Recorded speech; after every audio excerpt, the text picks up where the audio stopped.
Elle s'est bien adaptée à notre région, à l'équipe.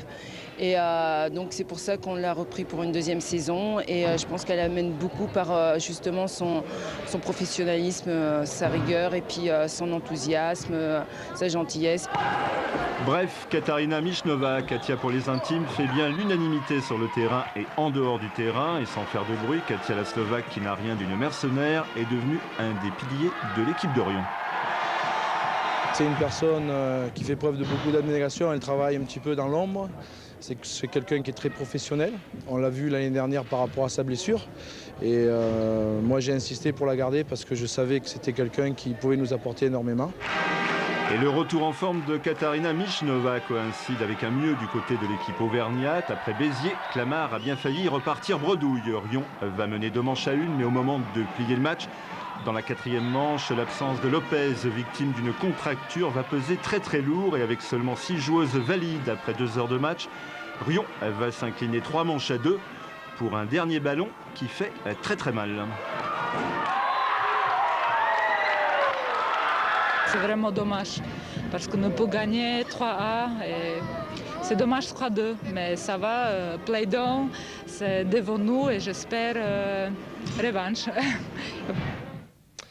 En National 2 féminine toujours, les Chamaliérois.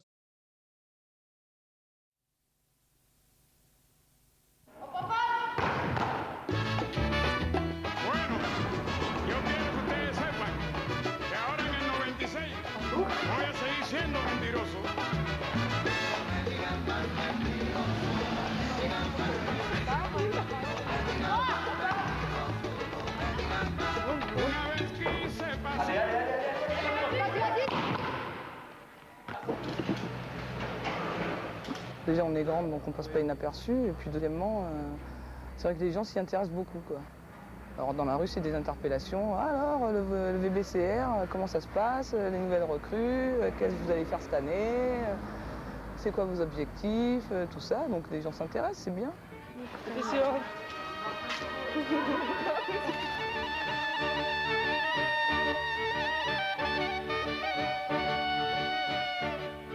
Я играла в Узбекистане в национальной команде, в Казахстане в национальной команде и в Турции, в Германии в клубе вот так по месяцу.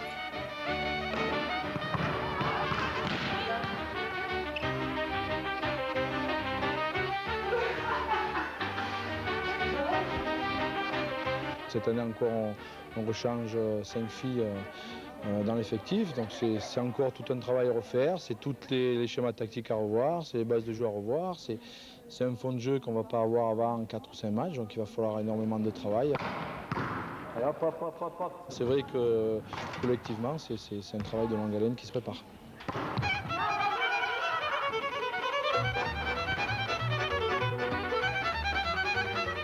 C'est mieux de parler français, de comprendre tout.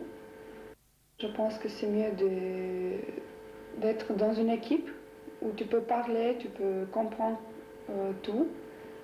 Comme ça, tu es mieux intégré dans cette équipe.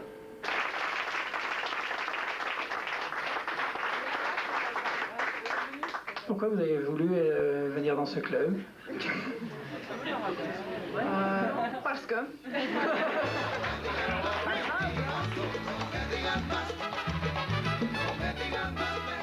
Rion, ça a toujours été la vie d'une équipe du volleyball, quoi. Du volleyball féminin, du moins. Puis il y a eu quand même des résultats, Coupe d'Europe, vice-championne d'Europe, championne de France pendant pas mal d'années, donc bon club, quoi. Les volleyeuses d'Albi en vert et blanc ont commencé l'année par une victoire hier. Elles ont battu les Auvergnates de Rion 3-7-1. Un score qui reflète mal les difficultés rencontrées par l'USPA au cours de ce match. Dans la première manche, malgré la puissance de Sarpo, Albi s'incline 25-23. On n'était pas habitués à rejouer ensemble. On a fait du collectif qu'à partir de jeudi dernier. Donc au niveau des relations et tout ça, il y a eu quelques hésitations. Mais bon, finalement, on a gagné. Donc c'est ce qui compte le plus, je pense. L'essentiel qui sera acquis après un simple retard à l'allumage. Après la perte du premier set, les Albigeoises mettront quelques minutes seulement à se débarrasser de leurs doutes. Le contre-Tarnais fonctionne à nouveau. Rion ne lâche rien, mais c'est trop tard. La machine USPA est relancée. Parce qu'en temps, vous avez vu, elle va chercher le fond. Malgré toute leur bonne volonté et la qualité de leur jeu, les Auvergnates n'auront plus d'autres occasions de briller. Battus 25-18 dans le second set, puis 25-20 pour les supporters. C'est enfin le soulagement. Il suffira de 20 minutes dans le dernier set pour remporter le match et se rassurer pour la suite du championnat. Et puis Maigre et la venue de Mulhouse hier soir dans la salle du Céret n'étaient pas faites pour inciter à l'optimisme. Cela dit, les Riomoises n'ont pas à démériter dans ce match en s'efforçant de trouver le rythme qui leur permettra d'espérer.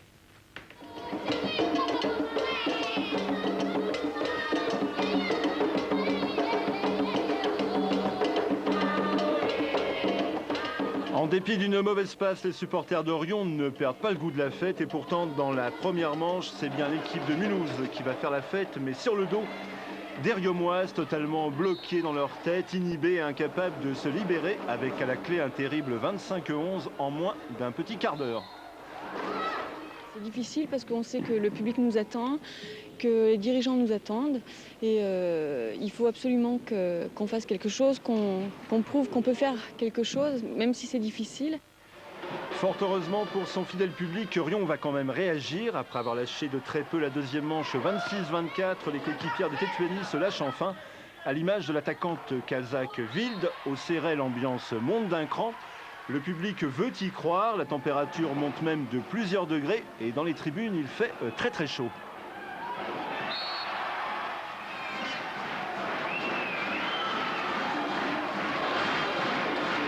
L'équipe de Riom a fait une très belle partie, a commis quelques fautes comme nous, donc finalement ça s'est joué à rien du tout, avec un arbitrage un peu délicat. Et bon, heureusement que nous on s'est en sorti, mais je ne sais pas comment. Le match va alors se jouer sur des petits riens, mais des petits riens qui coûtent parfois très très cher. En effet, à 18-10 en faveur de Mulhouse, Riom, le dos au mur, sera alors le grand jeu pour revenir au score via un bloc très efficace et passe de moins 8 points à moins 2 points.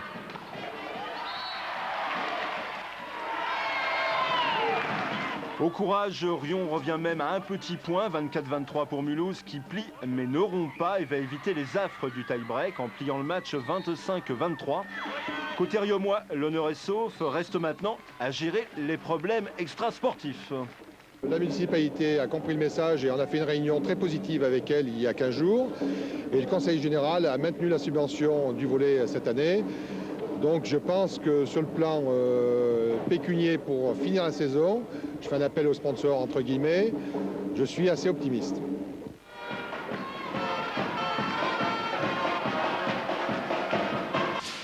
Riom est 9e du championnat, Wattignies 10e et bon dernier. Le match permet à Jean-Luc Treille de retrouver son adjoint de l'an dernier, Manu Leprovost. A priori, la rencontre n'a rien d'une affiche, mais attention, malheur aux vaincus. C'est clair que ce soir, celui qui va gagner va prendre un léger ascendant psychologique pour les playdowns. Donc nous, on est venu en terre riomoise pour essayer de conquérir une victoire et essayer de se préparer pour les playdowns en fait. À votre avis, ça va jouer sur quoi? Lagnac. Lagnac, un cocktail détonnant à l'adrénaline et d'entrée de jeu en faveur des coéquipières de Marine Bouette-Villomèze qui remplace au pied levé Sabine Tetuani blessée à une épaule et très vite Wattignies est dans le rouge car au bloc Speno et Lopez font le ménage. Alors Riom caracole et rafle la première manche 25 points à 8. Bien dans le match, les Auvergnates continuent à dominer l'équipe du Nord. La Pavlova est enfin au diapason et enquille des points. Et comme Wattignies arrose, en gagnant la deuxième manche 25 points à 18, Riom croit à tort avoir fait le plus dur. D'avoir gagné trop facilement les deux premiers sets, ça nous a donné peut-être trop confiance et elles, ça leur a permis de se remotiver, de repartir sur un nouveau match en fait. Elles ont dû se dire il y a 0-0 et voilà. Après 10 minutes de repos et alors que Riom menait 2 manches à rien et s'acheminait vers une victoire tranquille et facile, changement de décor, Wattignies prend la main et donne le tempo en gagnant la troisième manche 25 points à 13. Du côté des supporters de Wattignies, on recommence à y croire. La quatrième manche ne change rien au film. Les filles du Nord gardent le bon cap. Elles ne font pratiquement plus de fautes. Elles remontent des ballons de poing en défense. Bref, leur niveau de jeu a monté d'un cran. Et c'est donc très logiquement qu'elles gagnent la quatrième manche 25 points à 18.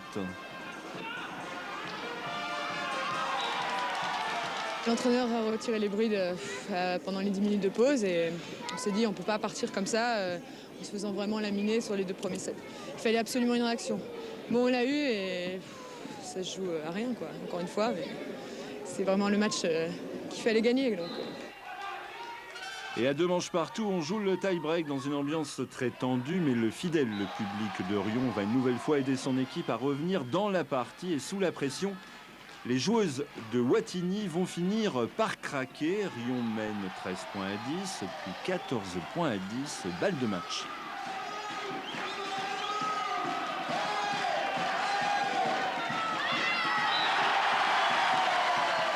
Jean-Luc, vous n'êtes pas énervé, hein?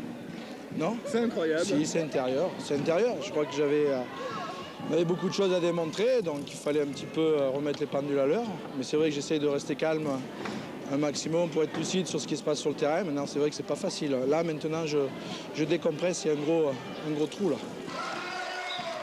et bonne surprise, les Riomoises ont gagné 3 manches à rien, histoire de vérifier et de confirmer que dans le volley moderne, et c'est désormais plus tout à fait une nouvelle règle, le service est de plus en plus important.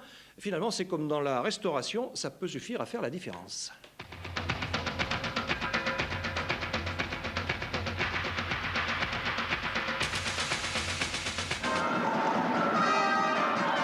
Un peu à l'image de l'école hôtelière de Lausanne, où le service est un art majeur qui détermine tout le reste, le volley moderne n'échappe pas à la règle. On a des consignes très précises. On sait sur quelle zone du terrain et sur quelle joueuse on doit servir, si on doit servir court devant elle ou long. Enfin, on a plusieurs choix possibles, après on choisit. Mais on sait les options qu'il faut prendre. Avec l'arrivée il y a 1 an d'un nouveau système de pointage où chaque faute ou point gagnant est comptabilisé, l'équation est limpide. Faut-il oui ou non, à l'image de Sylvie Lopez, prendre des risques au service afin de mettre la réception adverse en difficulté, ou bien se contenter comme la Pavlova d'une simple remise en jeu avec un retour de bâton et un effet boomerang. On sait très bien que si on donne un ballon facile à l'adversaire, le retour sera le même. On va prendre un point, donc il faut peut-être prendre une petite prise de risque à un certain moment donné. Et je crois que c'est... Par contre, il faut savoir la gérer. Donc on travaille en conséquence au niveau des entraînements, à savoir que chaque fille doit avoir un service à risque et un service assuré qui met en difficulté quand même dans les 2 cas la réception adverse. Devant Béziers, les Riomoises ont joué et de loin leur meilleur match de la saison. Et pour la première fois, le collectif a fait preuve de constance et de régularité durant pratiquement toute la partie. Et enfin, comme par hasard, Riom, qui l'emporte 3 manches à rien, a parfaitement servi. Réaction de la meilleure joueuse du match, l'ex-bitéroise Hortense Spénaud.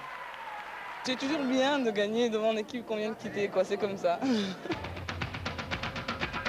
Le volley de haut niveau devient vraiment en fait un peu un combat de service-récepte de plus en plus. Tu sers, tu gagnes. Nous, on n'a pas servi ce soir, on a perdu. Riom a bien servi, elles ont gagné.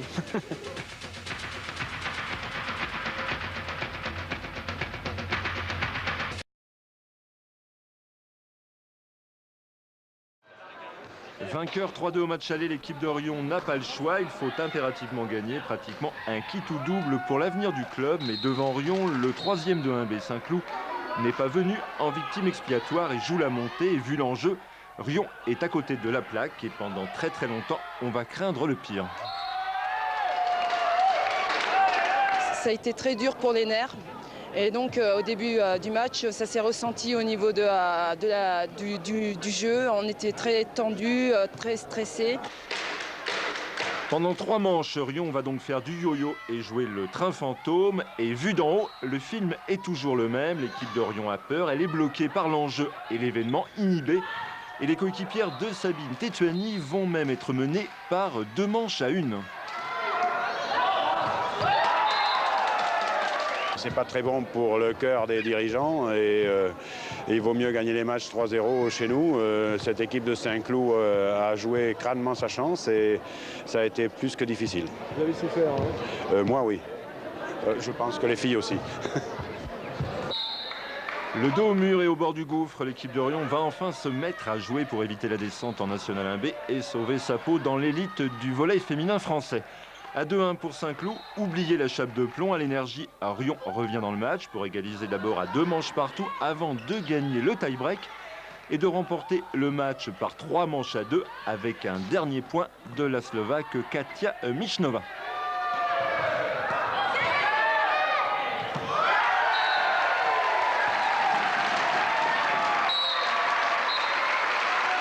Et ce qui était important et ce dont j'avais à cœur, c'était au moins finir la saison en maintenant le club en Pro A. J'aurais été vraiment malheureux de...